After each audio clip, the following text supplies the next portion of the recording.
Soalan 10. Alright, murid-murid. Jadi, mesti kamu dah lukis graf kan? Apa-apa pun, make sure your table must be at least 2 decimal places. Okay, kalau tak ada, cukup macam ni dah okay. Alright, kita check. Okay, so ni tak ada masalah lah sebab okay, semuanya selesai di sini. Jadi, seterusnya kita lihat alright, graf kita. Pastikan kamu ada letak origin, pastikan scale betul. Okay, apa lagi? Pastikan kamu label. Okay, bila kamu dah lukis graf, dah cari line of the best fit. Kalau cikgu tandakan what our C. Tulis, oh, our C is 12. And then, choose 2 coordinate which passes through the line because it's easier to find the gradient for the further working step. Alright, so next. Okay, find the value of y when x equal 4.402. Okay, but this is not x kan? This is x square. Kamu x square kan dulu. Kamu dapat 20.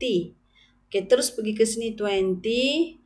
Okay, patah balik ke kiri. Okay, this is your answer 28.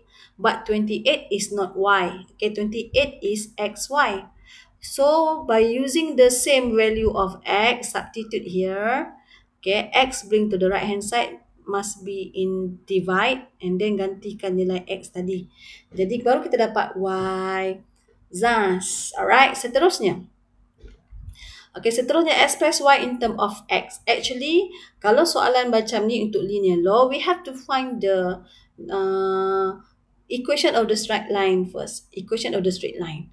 Y equal mx plus c.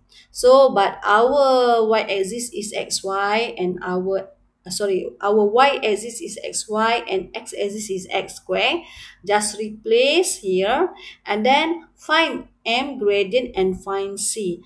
Okay, so if you state your c in your graph early, that means it's easier to find the c. Alright, dia potong masa kita ni.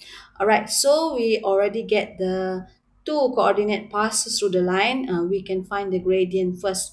Okay, find the gradient. Alright, okay, this is your gradient. And then, okay, substitute in the equation. This is m and c. And then, kita nak express y. That means we have to eliminate x. That means divide x. All divide x. Okay, ini jawapan kita. Jadi sama ada kadang-kadang kita boleh biarkan macam ni. Kadang-kadang kita biarkan dalam bentuk pecahan macam ni lah. Okay, sekecilkan. Kita bahagikan 2.